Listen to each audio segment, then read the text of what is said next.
책 주목, 책을 추천해드리고 읽어드리는 목사 임상훈입니다. 책 주목에서 88번째로 읽어드리는 책은 로버트 슈네이즈가 쓴 목회와 야망입니다. 야망 신드롬으로부터 자유로운 목회라는 부제목이 달려 있습니다. 사전에서는 야망이라는 단어를 높은 지위나 승진, 영향력, 두각을 얻기 위한 열렬한 욕망이라고 정의한다. 이러한 단어들이 묘사하는 이미지는 아무래도 긍정적인 것이 못된다. 그러나 야망이란 단어는 보다 넓은 의미를 담고 있다. 이는 단순히 공허하고 이기적인 추구를 묘사하는 데 쓰이는 말만은 아니다. 인간의 가장 고상한 야망에 속하는 것은 아마도 고통의 문제를 해결하는 것이거나 또는 대작곡가에게 있어서는 가장 완벽한 공연을 연출해내는 일일 것이다. 목회에서 야망이 어디에 위치하는지를 곰곰이 생각할 때 야망에 관한 우리의 양면성은 두드러지게 나타난다. 야망과 목회는 서로 반대되는 것 같기도 하다. 야망은 자신의 욕망을 성취하기 위해서 힘을 쏘는 난폭한 운전자와 같은 이미지를 연상시키는 반면에 목회는 다른 사람들을 섬기고 그들의 필요가 채워지도록 도와주는 그런 사람의 이미지를 함축하고 있다. 목회에 임하는 사람들은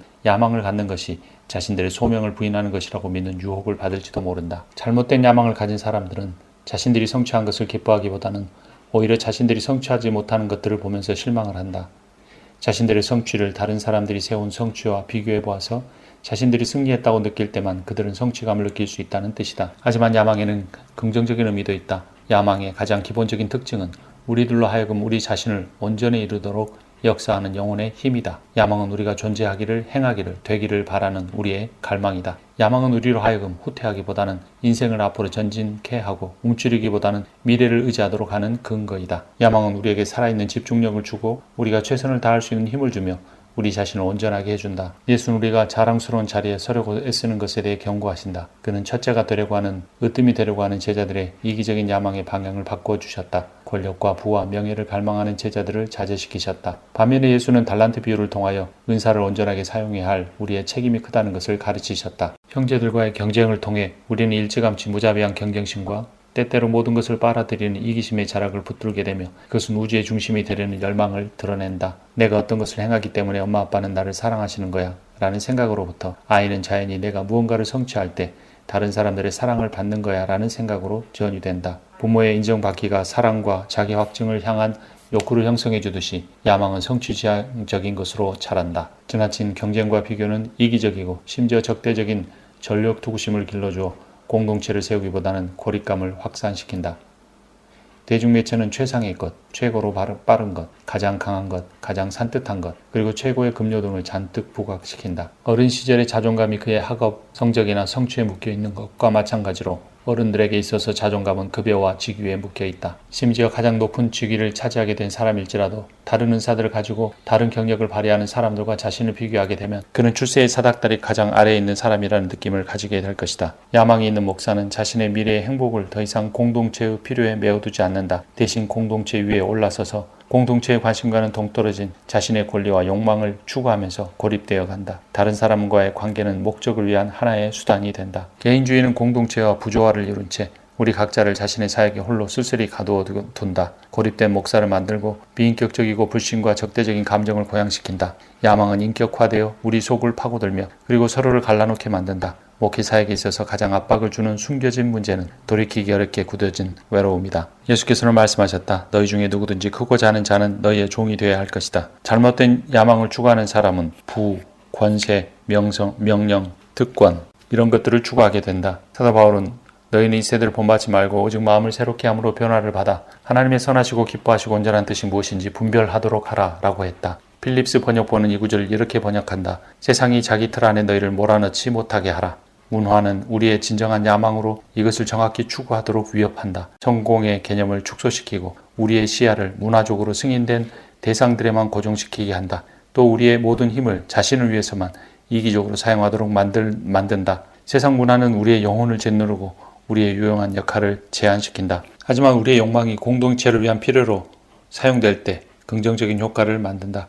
우리는 협력을 통해서 받아들여지고 함께 일하고 힘과 의미를 찾는다. 우리는 다른 사람의 삶에 우리 자신의 삶을 통합시키고 싶어한다. 우리는 일개의 인간으로서는 성취할 수 없는 열망을 헌신된 사람들이 모인 연합된 공동체를 통해서 성취할 수 있다. 우리는 우리를 앞서간 사람들과 우리를 뒤따르는 사람들로 연속성을 발견한다. 무언가 보다 큰 것의 한 지체가 되려는 욕구는 사람들로 하여금 시민운동 조직에 가담하게도 만들고 거리 갱단의 일원이 되게도 한다.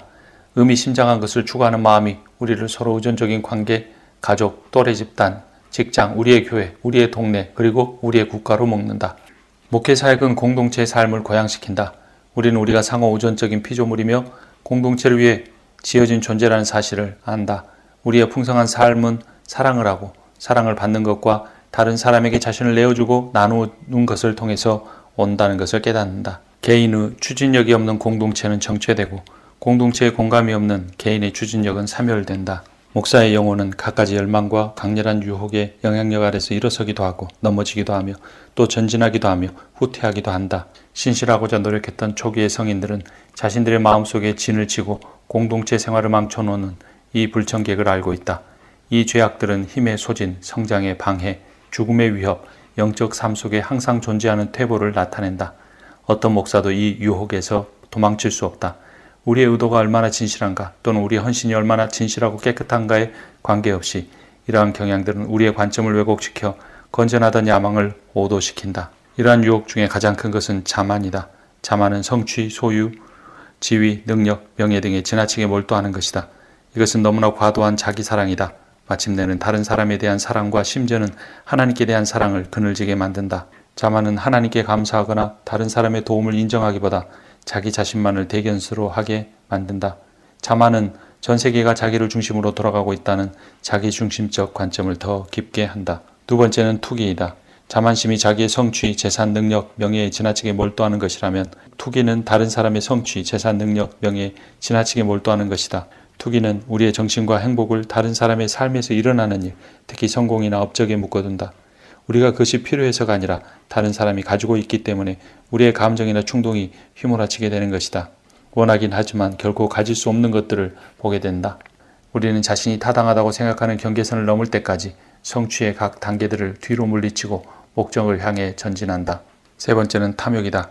미친 듯이 먹어대는 각각의 새끼 새들은 모든 목구멍이요 만족할 줄 모르는 식욕덩이라는 말이 있다. 구약에서 인간에 해당하는 히브리어가 네페시이다. 이는 목구멍 식도를 의미한다. 인간이 욕구적 존재라는 의미를 담고 있다. 우리는 모두 욕구 덩어리이고 목구멍을 크게 벌려 더 많은 것, 더 좋은 것을 갈망하는 존재들이다. 우리의 욕구가 이기적인 추구 쪽으로 바뀌면 우리는 탐욕으로 떨어지게 된다. 탐욕은 우리가 부족한 것들을 얻어야만 행복해질 수 있다는 잘못된 생각이다. 돈을 사랑함이 일만하게 뿌리가 되나니 이것을 사모하는 자들이 미혹을 받아 믿음에서 떠나 많은 근심으로써 자기를 찔렀도다. 그러나 사도 바울은 이렇게 말한다. 어떠한 형편에든지 내가 자족하기를 배웠노니 탐욕으로부터 자유한 사람만이 진정한 온전한 야망을 꿈꿀 수 있다. 다음은 분노이다. 분노는 우리가 현실을 통제할 수 없다는 사실을 받아들여야 하는 무능력감에서 시작된다. 분노는 모든 것을 통제하려는 열망이 충족되지 못하는 데서 비롯된다. 좀 더 힘이 있다면, 어떤 것을 좀 더 통제할 수 있다면 평안을 얻을 수 있을 텐데라고 상상하게 함으로써 우리의 야망을 부채질한다. 우리는 이루어지지 않는 야망이 낳는 분노와 싸워야 한다. 내면에 새겨진 분노는 일종의 절망, 깊고 어두운 실망감들을 형성하는데 이것은 천천히 흐르는 큰 강물처럼 무겁고 강력하고 끊임없이 영혼을 비틀어 놓는다. 다음은 태만이다. 태만은 좀 더 어려운 일을 피하려는 생각에서 나온 자신의 삶을 축소시키려는 유혹이다. 태만은 아무것도 하지 않게 하는 유혹이 아니라 꼭 해내야 할 어려운 일이 있거나 우리를 곤란하게 만들 수도 있는 심각한 결정을 앞에 두었을 때 좀 더 쉬운 일을 하도록 만드는 유혹이다. 태만으로 마비된 목사는 자기 행동에 대해 변명을 늘어놓는다. 사람들이 도무지 내가 신방하는 걸 원치 않는다니까. 이 교회 여전도 회원들은 아무 일에도 관심이 없다고. 교제 시간에 청년들이 3명밖에 안 왔길래 모임을 취소했지 뭐. 가장 중요한 주일의 예배 시간을 위해 최선을 다해 땀을 쏟는 대신 대충 때우는 식으로 설교를 준비한다. 인쇄된 기도문과 남의 설교 요약에 의존하는 횟수가 경험이 쌓일수록 늘어난다. 태만은 좀 더 쉬운 길을 택하는 것이다. 자신의 내적 동기에 직면한다든지 기도 생활을 키워가고 가정에 복잡하게 얽힌 문제를 풀어간다든지 하는 것들이 다른 저녁 식사 모임에서 적당히 도움을 구하는 것보다 훨씬 더 두려운 일로 여겨지는 것이다. 비전을 가진 목회자가 필요하다는 말은 두말할 나위 없이 옳다. 그러나 우리가 소위 비전이라고 부르는 지나치게 협소한 의미의 야망이란 단지 작은 교회에 앉아 거대한 교회를 꿈꾸는 것에 불과하다. 레크레이션과 음악, 여흥과 생활 중심적인 요소들로 사람들의 감각을 어루만지는 교회들은 특정한 대상의 사람들을 끌어모으는 프로그램을 결정한다.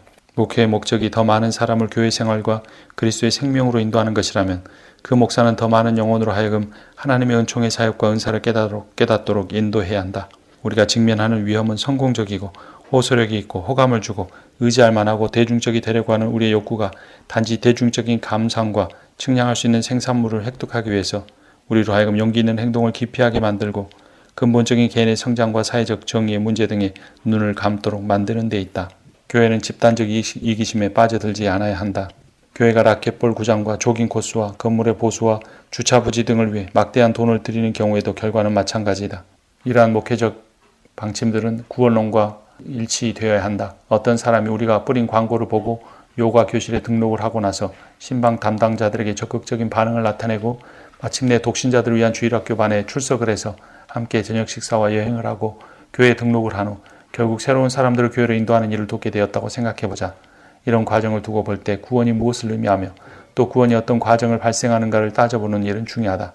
교회가 이 사람을 보고서 성공했다고 말할 수 있는 것은 어떤 점에서인가? 이 일련의 과정이 보여주는 목적은 무엇인가? 한 개인 안에서 일어난 특별한 변화인가? 혹은 이러한 과정을 통해서 영입될 수 있는 사람들의 머릿수인가? 우리는 교회가 성장하기를 기대해야 한다. 그리고 성장을 위해 기도하고 그것을 위해 일하고 분투하고 심지어 희생해야 한다. 그러나 성장 여부를 사회적 평가만이 결정하도록 내버려 두면 안 된다. 교회 성장의 의미는 숫자적인 것으로 압축될 수 없다. 우리가 일반 기업 세계에서 성공 개념을 비로화 사용하고 있지는 않는가. 단지 수적인 성장 여부를 목사의 유일한 성공의 유일한 기준으로 생각하지는 않는가. 미식 축구 선수를 스카우트하듯 인기 있는 설교가를 데려오기 위하여 흥정을 하고 있지는 않는가. 현재 대부분의 교회의 계급적 구조는 정치적, 군사적 혹은 기업적 모델의 한 모방이다. 한번 생각해 봐야 한다. 정말로 내가 성취하고 싶은 것은 무엇인가? 나는 왜 이 자리에 앉으려고 하는가? 나의 행동은 그리스도를 따르려는 의도에서 나온 것인가? 아니면 사람들에게 내 능력을 과시하려는 욕망에서 나온 것인가? 신약 성경은 재물과 영적 은사들을 상호간에 나누는 공동체의 한 모델을 제시한다. 우리는 공동체 속에서 또 공동체의 목표를 향하여 서로 사랑하고 예배하고 섬기며 증거한다. 모든 것을 공유한다는 것은 단지 물질적인 배분이나 소유물의 공유만을 의미하는 것이 아니다. 그것은 영적인 공유의 관계이기도 하다. 우리는 자신의 능력을 가지고 혼자만의 역할을 하기보다 코이노니아 교제 가운데 서로의 사역에 참여함으로써 서로를 공유하는 것이다. 나와 너가 서로의 사역에 참여한다. 함께 그리스도를 섬기는 자로서 나와 너 곧 우리이다. 이러한 관계가 이어질 때 자신의 가치란 개인의 것이 아니라 상호적인 것이 된다. 코이노니아가 사역의 목표가 되면 일은 정과 같이 열심히 하지만 지상에서 가장 높은 교회탑을 세우는 것이 목적이 되지 않는다. 다른 사람보다 뛰어나야 하는 것도 아니다. 코이노니아를 추구하면 공동체를 위한 영적이고 감정적인 필요가 새로운 국면을 맞고 우리의 개인적인 표현이나 충동은 촉진되고 개발된다. 코이노니아는 친교와 연합 그리고 친밀한 관계 속에서 즐거워하는 것이다. 우린 상호 관계를 통해서 하나님이 주신 목표와 세속적으로 조절된 목표를 구별할 수 있게 된다. 진정한 코이노니아를 이루는 공동체는 우리를 세속적인 기대와 이기적인 야망에서 벗어나게 한다. 교회를 자신의 생각대로 만들어 가려고 해서는 안 된다. 교회를 자신의 비전의 반영물로 생각해서도 안 된다. 교회를 세우는 것이 자신의 경력을 쌓기 위한 것이 되어서도 안 된다. 그리스도를 위해 우리의 힘과 재능과 이성을 사용하며 다른 사람을 섬기는 일이 목적이 되어야 한다. 오직 은혜로만 구원을 얻는다는 진리를 깨달을 때 성령께서 우리 위에 충만히 임하시며 우리를 인도하시고 일하게 하신다. 우리를 움직이는 것은 다른 사람의 것을 시기하는 것도 아니다. 자신의 탐욕을 이루는 것도 아니다. 좌절로 인한 분노도 아니다. 구원은 위로부터 주어지는 것이기 때문에 우리는 좀 더 여유로운 태도로 즐겁게 행동할 수 있다. 행위, doing과 소유, having이 존재, being보다 앞설 수가 없다. 우리의 사역은 하나님께서 우리를 사랑하시고 기뻐하시는 존재의 결과이지 힘이나 존재를 유지시키는 근거가 아니다. 우리는 우리의 가장 근본적인 필요를 만족시키기 위해 사역하는 것이 아니다. 오히려 우리의 그 필요가 예수 그리스도로 말미암아 만족되었기 때문에 그분의 영인 성령으로 말미암아 사역할 수 있는 것이다. 인생의 최고의 야망은 보상으로 성취되는 것이 아니다. 그것은 하나님의 은혜를 체험함으로써만 이루어지는 것이다. 그러므로 예수 그리스도를 통해 주어진 그 구원의 은혜를 감사하며 거듭나게 하신 성령으로 충만하여서 나 개인의 야망이 공동체의 야망을 섬기는 것이 될 때 하나님 우리 모두의 사역을 기뻐하실 것이다. 책 주목이었습니다.